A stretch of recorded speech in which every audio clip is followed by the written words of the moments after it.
Hello there guys, it's Mercy and welcome back to another full review today. And we have, I have something that I've been wanting to check out for quite a bit since I heard the first leak of it on YouTube, right, on Reddit, where Razer was making a small wireless mice, and we were all hoping for a Viper Mini Ultimate, but we didn't get that. Instead we got the Orochi V2, and I've been using this for about a week now.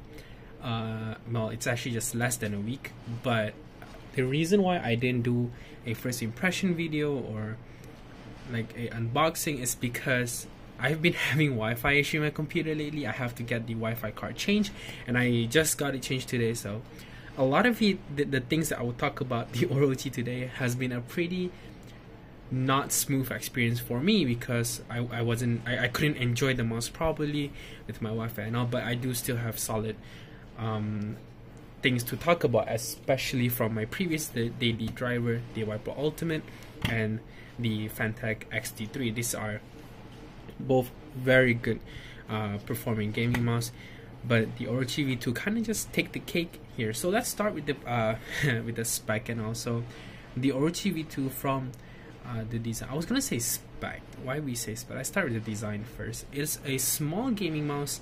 I got it in black. The white one is like pre-ordered everywhere. I have to like ship it from China, so I'm like, I don't want to wait. You know, I just want to try this mouse, and if it's good, I might get a white one in the future. But we have the black one, and honestly, dude, having used pink, purple, white gaming mouse, going back to black feels really weird, to be honest. Yeah, but it doesn't really matter. It still looks pretty cool. It's a pretty nice looking gaming mouse. And from pictures, I thought it was gonna be a pretty ambidextrous shape with buttons, side buttons on the left only, but it's really not. The moment I bought it, I put my hand on it. I'm like, this is nothing like the G305 or the G304 or the G102 or the G301, G203, I think. But it's nothing like the Logitech egg shape.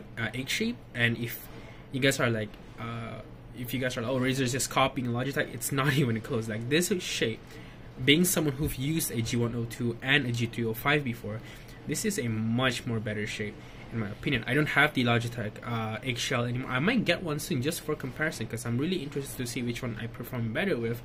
But judging from experience and how I remember the mouse, this feels nothing like the Logitech counterpart, and it's all thanks to this side curve right here. See if you can see it. There we go. Where you just rest your thumb, and it's comfortable. This is like way better shape than the Logitech IMO. Like, again, people's hand is different. I'm not going to judge you if you like the 102 or the 305, but in my opinion, the Orochi V2 have a better shape. Now let's talk about how small this mouse is. From picture, I thought it was going to be again like the G102 or the G305, which feels bigger. This feels smaller. It's very short. It's a very short mouse comparing to the Viper Ultimate, but the width right here, the grip width, is wider than the Viper Ultimate, so it actually feels a bit more fatter, but it's shorter. So when I grip my mouse, which is like relaxed palm, like how I always do with every other mouse that I own, the Fantech XT3, which doesn't really feel comfortable with relaxed palm. And then we have the Viper Ultimate, which I always use like this. And then on the Orochi V2, I also use it like that. So I kind of choke on the mouse a little bit, but it's still a very comfortable shape. Sometimes if I want to play properly, I'll put this just slightly backwards. So it's a bit more like a fingertip, but I still have my back of my two palm right here on the mouse. So it still feels pretty natural to me.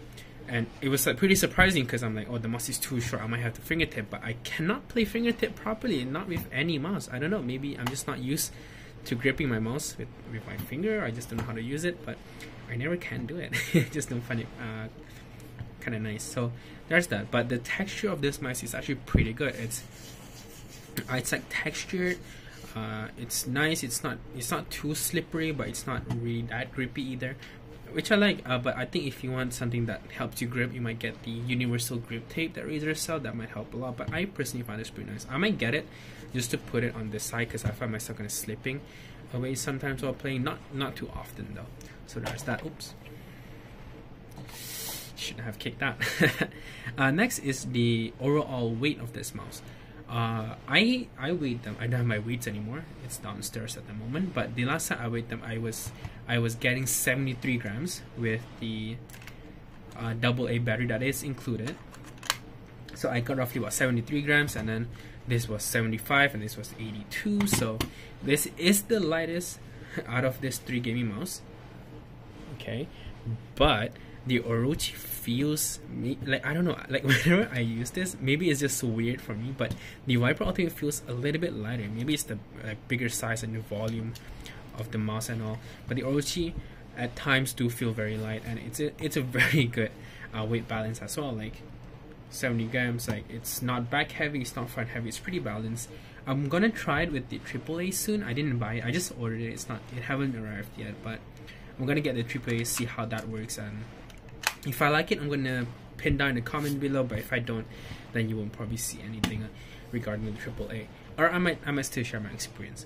So okay, so the shape is good, the texture is pretty good, and the buttons itself, honestly, this is like the thing that I really like a lot on the Orochi V2 is the buttons. They're using Razer Kill 4.0s, and like I did a TikTok recently on comparing the three of this gaming mouse switches, and I was like, because I really like these switches, and it's really sad that Razer on the Viper Ultimate doesn't have that, because it feels weird to go to the optical V2s after using the 4.0s. This is such a good buttons. I'll let you guys listen to it.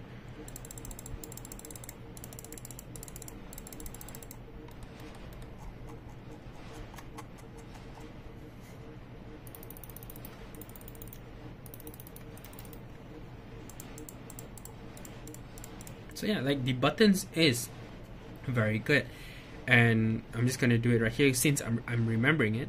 But there's barely any pre-travel and a little bit of post-travel, but super minor, like not even noticeable. And when you're playing, the button feels so good that I don't really care. Like, I cannot really feel the post or pre-travel.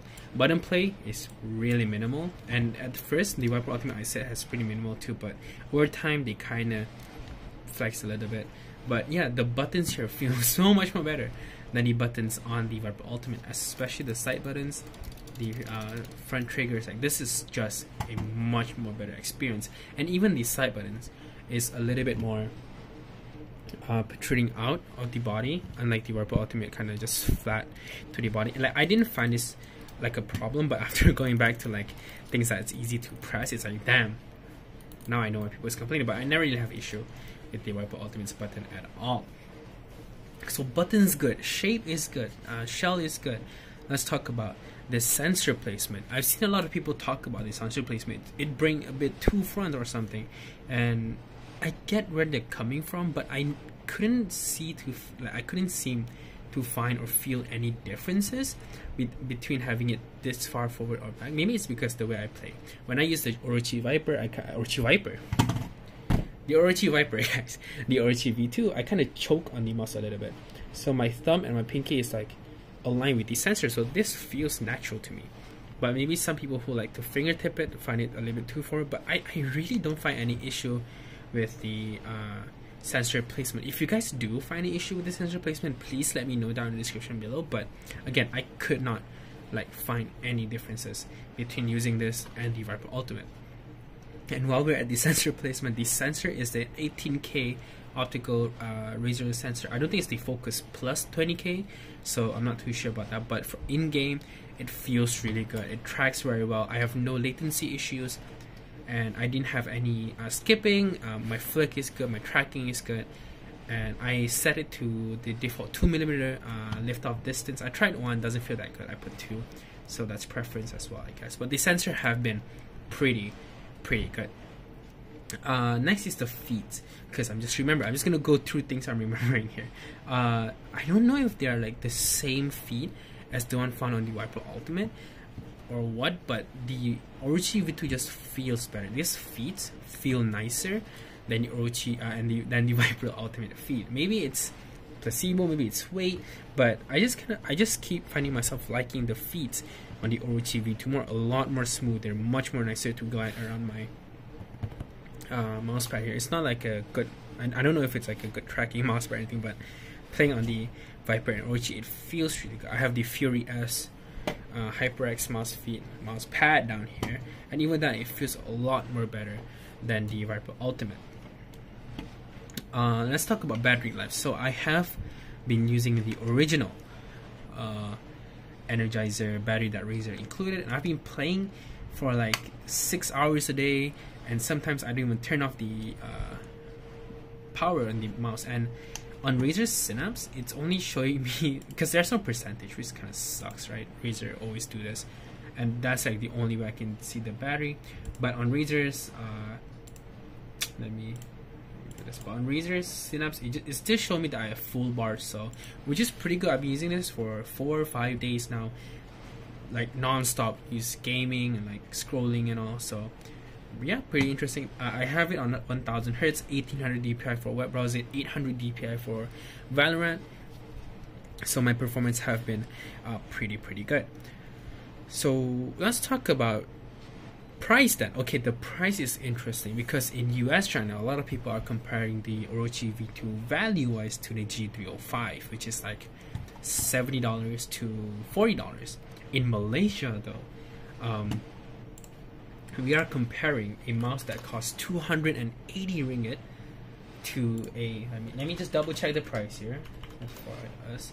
The Logitech G305, the cheapest I can find online right now is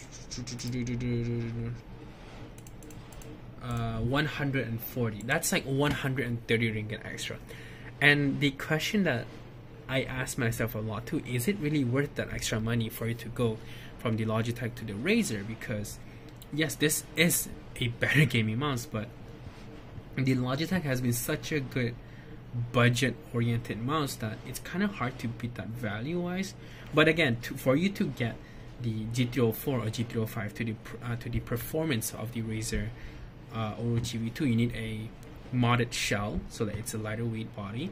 You need a lithium AAA plus the battery converter mod, which is using a AA to AAA converter, or using tinfoil. So that's like a little bit extra you have to pay. Now you have to get like a skate for the G305, and they all just end up being almost the same price as the Orochi. So when you buy out of the box, right, out of the store and all, the Razer Orochi V2 still I feel like is the better buy.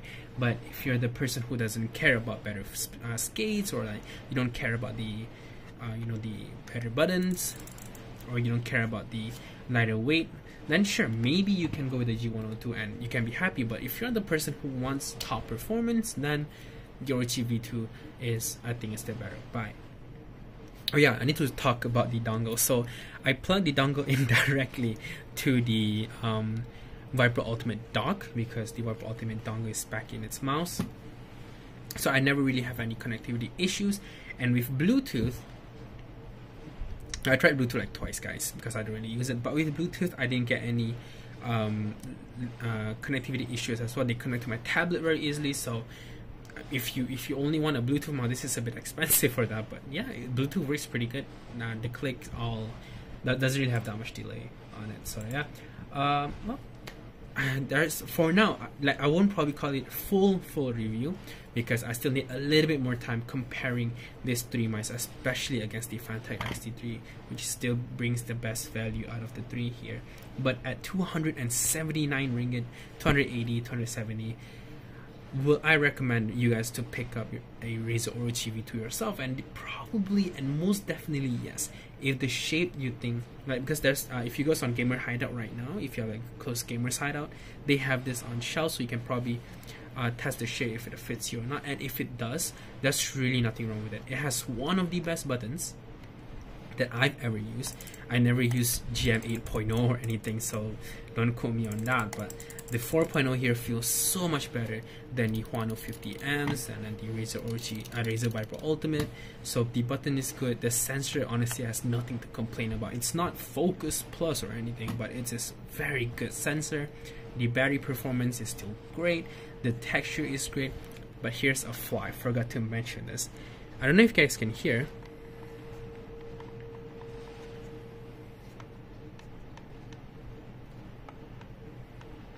Okay, I don't know if you guys can hear that, but my shell doesn't really feel that good. Like I never noticed this in game. It's only when I'm looking for it. So that's like a problem. But I never see anyone else having this issue. It could be QC, could be that my mind that is a little bit too loose. But yeah, hope you guys enjoyed this video, and leave a like, comment down below if you have any question regarding the Orochi V2 that you want me to cover, or any question that you're curious about. Leave down in the comments below. I'll answer them as fast as I can.